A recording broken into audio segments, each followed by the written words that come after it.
production. Yeah. Okay. A bit emotion, but production. Yeah.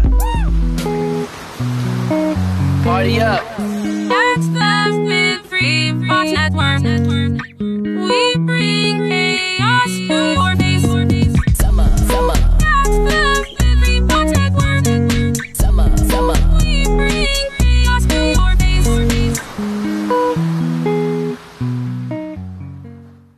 Thank you. Before I begin, guys, I would like to just say, guys, okay, before we're gonna talk about the special. No talking about Bliss's race, okay? Because to me, in the fact of this cartoon, Bliss's race is not an issue. If any of you want to make something out of it, go somewhere else. My freaking videos are not for you guys to make weird social commentaries and try to make everything about your fucking gender politics. So, if you'd be so kind as to shove off of this video and go somewhere else with that.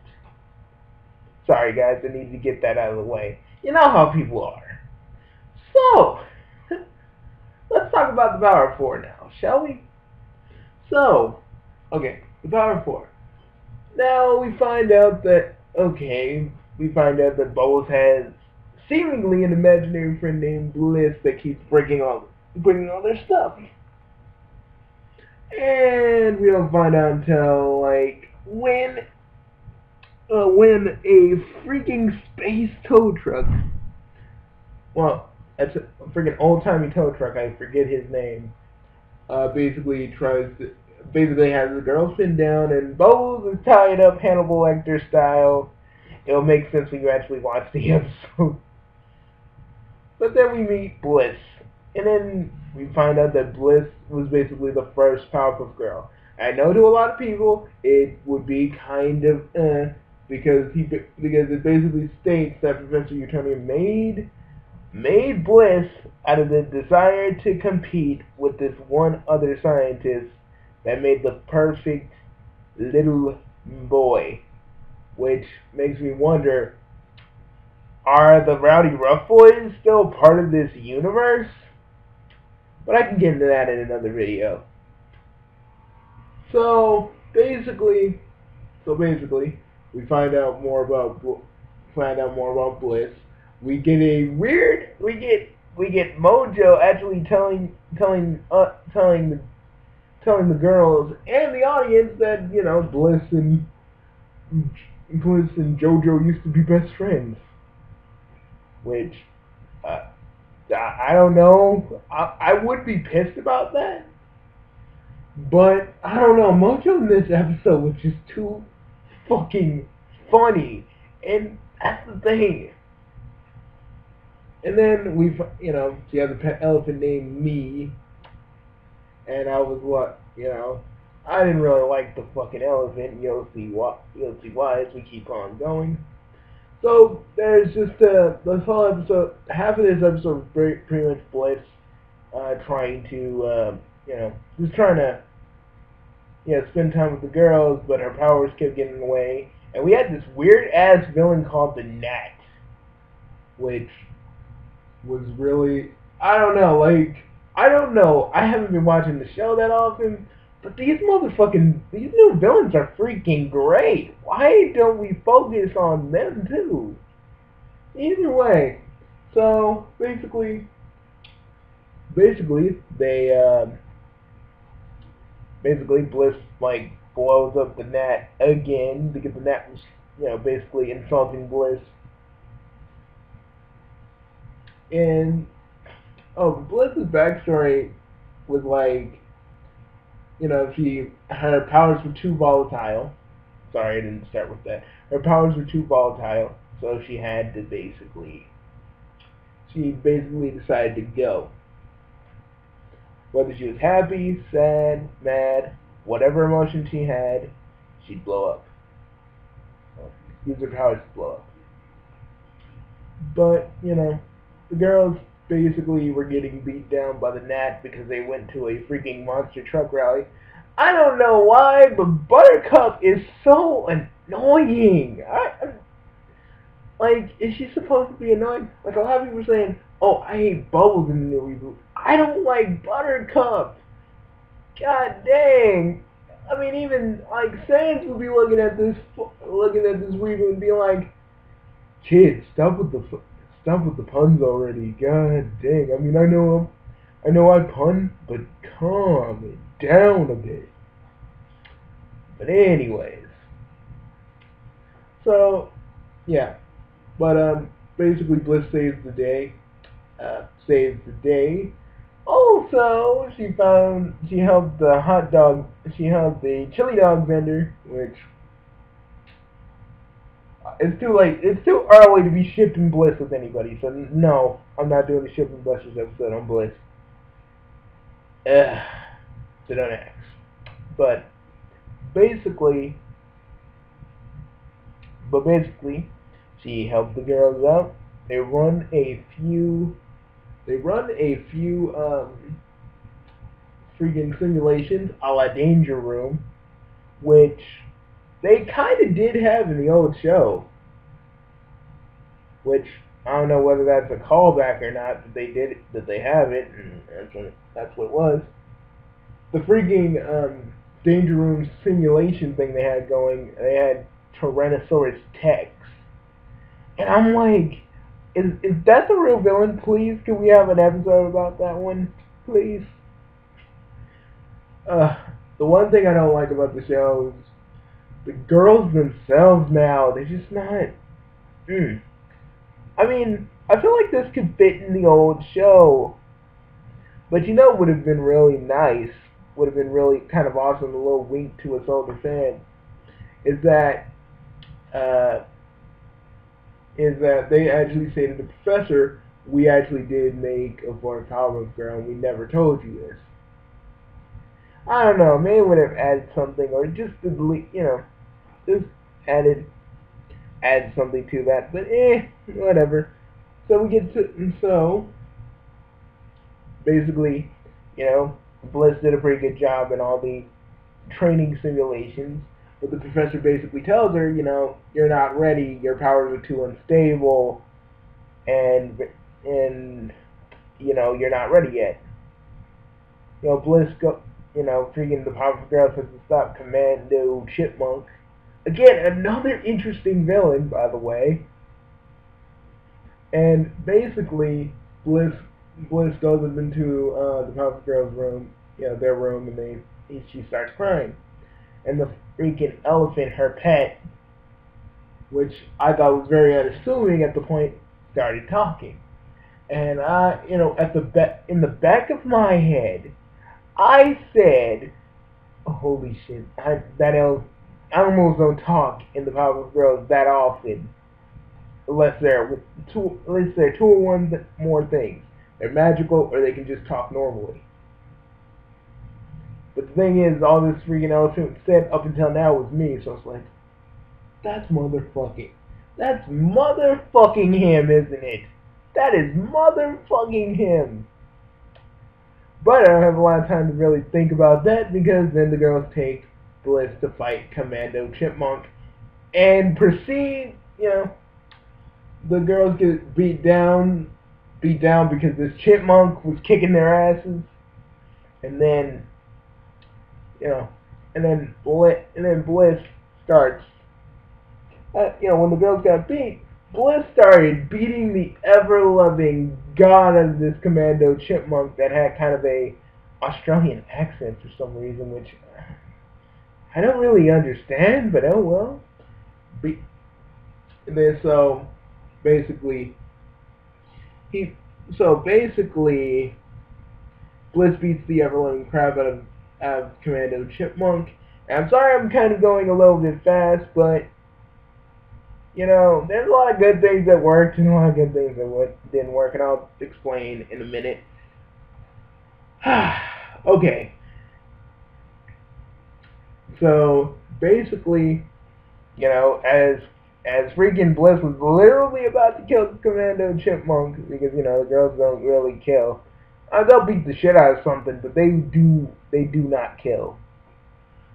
Also, there's an Adventure Time thing I gotta do next, but that's for tomorrow. So, you're probably wondering to yourself, um, you're like, Bugsy, what happens next? Alright, so, basically, the girls get out of the way after Bliss, like, shoots something out of her hand, which I can only assume, I think she has, like, electrical powers. It wasn't really stated what those are, but I would just call this an energy ball. Similar to a Hadouken. You know Hadoukens. But, Professor goes like, girls! Bliss, I told you not ready to fight. And that's why the girls are hurt. You'll never be able to control time. And Bliss is like, never? He's like, no, I didn't mean never. And then, the freaking elephant starts talking. It says, join me. It says, Bliss, he only wants to use you, control your powers, and all the other stuff. And he starts shape-shifting. I'm like, motherfucker, I know you're him. Now, like, from the jump, I knew that was him. Also, so basically they're like, listen to us, we're family, and listen to us, we're family. Come with us, and he's like, no, they want to use you, control you for your powers. Join me. And basically Bliss joins him. I wish she had a little bit more of a inner turmoil with herself, like kind of an inner monologue. Given the reasons why she would go with him. I mean, I know he was her elephant and all that, but it was just a little bit more of an inner turmoil. But hey, whatever. But basically possesses Bliss, which I thought was the most coolest thing they could ever possibly do. And I was like, all right, Powerpuff Girl writers, you know what you're doing, reboot writers, you're doing good. We see the girls fight him in a multitude of ways. A lot of them don't work. And Mojo's like, I'm gonna save you, Bliss. I'm gonna save my BFF forever. So Mojo tries to launch himself using this, what I can assume is a bomb that splits him from Bliss. So, okay. So, it didn't work. Mojo was trying to throw it to Bliss, and it really didn't work. He didn't launch himself out of the car far enough, but Bubbles pushed it into what I am going to call Bliss him. Get it? Bless him. I'm funny. Or cheesy, however you want to put it. So, okay. After that, basically, they separate Bliss from him, and, since him basically destroyed half the town, so, with Bliss, he turns into an alternate form, which, when I first saw it, when he was popping out of the ground like a goddamn daisy, it almost looked like he was about to turn into himself, the one, that one episode where the Powerpuff Girls went into the future, and he was like this big demonic thing, but they didn't do that. For a minute there, I was like, oh shit, it's been foretold in the scrolls. It's been foretold. But the writers ain't that cool. I mean, the writers in the animators ain't that cool, so they wouldn't technically do that. But for a minute, I was like, oh shit. But they, the Powerpuff Girls basically combine with Bliss, and what I can only describe to you as fucking manly combining all of the Powerpuff Girls. Now, this was kind of cool, but it also kind of made me think, can the girls do that on their own? Can they join up with each other? Could this be like a thing that three of them can do, but they never could do it because Bliss is like that one stabilizer to all their powers? Questions. questions that need answering. Anyways, so they were fighting him, Bliss. They were going back and forth and back and forth, and basically also him turned Saturn into a freaking chainsaw, which I thought was pretty awesome. Like, guys, he turned it into a chainsaw. I'm like, sitting there, my old Chaos Lord self, just thinking to myself, just kind of like, why didn't I think of that? But anyways, not even the point. So basically, they stop. They basically destroy him with the power of love. It's less corny as it sounds. I swear to God. And basically Saturn is basically in Earth's atmosphere, and Bliss has to take it away. And basically, so Bliss is the only one that's gonna go into space and basically put Saturn where it needs to be. And yeah, I mean, at the end it got pretty touching, and I was like, oh God, the Powerpuff Girls writers did it. They did it. Their execution was a bit sloppy, but they did it. And so you're probably wondering, with all that said, how do I feel about the episode? Well, I didn't like Professor Utonium's motivation for making the first Powerpuff Girl. You know, you'd think for a minute that they were going by the old show's continuity. He basically wanted to make a perfect girl like the girls he saw in the past that saved him in the past. I was a little pissed about that, I ain't gonna lie. I was like, But when I really started to watch it and really started to let myself be engrossed in the show, I started to enjoy it. But the new Powerpuff Girls reboot hasn't been my cup of tea. I just never felt like talking about it. Shadow Streaks and the other cartoon YouTubers do a better job than I could ever possibly do. And I review like games and movies and stuff and cartoons, but I'm just not a Powerpuff Girls guy reviewer. I'm just not that person. The one thing that sparked my interest about this whole thing, because there was a fourth Powerpuff Girl and there was a fifth one, and I wanted to see if they really were gonna make this character an actual character, not just a character that they wanted to feel because she's black. I didn't want them to feel some sort of racial, equality, racial equality code, quota. I wanted Bliss to be an actual character. And for the most part, she actually was. She was a character that was flawed. Didn't really know how to handle having a family and her emotions and controlling her emotions. And I like that. I guess for a lot of people that's sort of relatable. I didn't really like the Powerpuff Girls in this episode for like half and half. Like the first part where Bubbles is basically Bubbles basically says the other girls basically believing that Bliss is imaginary, and then we find out that she isn't, and I'm like, why did we really have to go to that part? I mean, why couldn't Bliss go up to the girl's doorstep? Why couldn't Bliss go up to the Powerpuff Girls' doorstep, right? And basically say, is Professor Utonium here? And they'd be like, oh, she looks like us. They go, oh, she looks like us.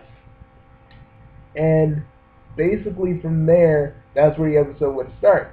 It just really had a slow first part with nothing really going on in it. And it only picks up around the second part. I'm just saying, I feel like the second part was really unneeded and could have been fixed in certain areas. You know, just to make it move a little bit, you know. But, that's pretty much it. I mean, I liked it, actually. And it got me a little teary-eyed at the end because, unlike, you know, I thought, you know, she was totally going to sacrifice herself. She was totally going to die. She was totally going to be killed off, but she wasn't. She was basically going to put Saturn back to its usual spot. And we even got a little character moment with the professor. You know, and that's the thing. This show touts itself as being kind of a character development show with some action and comedy in it. But now, in this one episode, I can kind of see what they've been trying to do. You know, it's more clear in this episode than all the others. I just wish, you know, Powerpuff Girls reboot writers, you all need to keep this up. You guys actually have actual potential, and this is what I've been talking about from the very beginning. You guys actually have it. It's there. You guys actually have potential.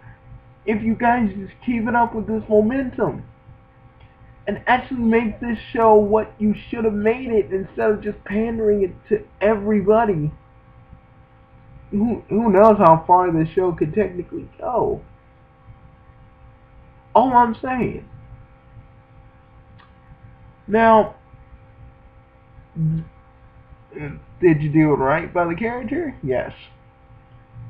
Did you kind of follow my specifications, even though, you know, you guys didn't really, not like you guys actually listened to this video?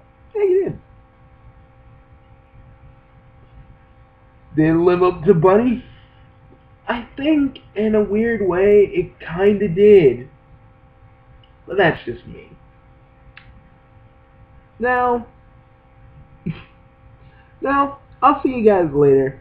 I got an Adventure Time episode to review.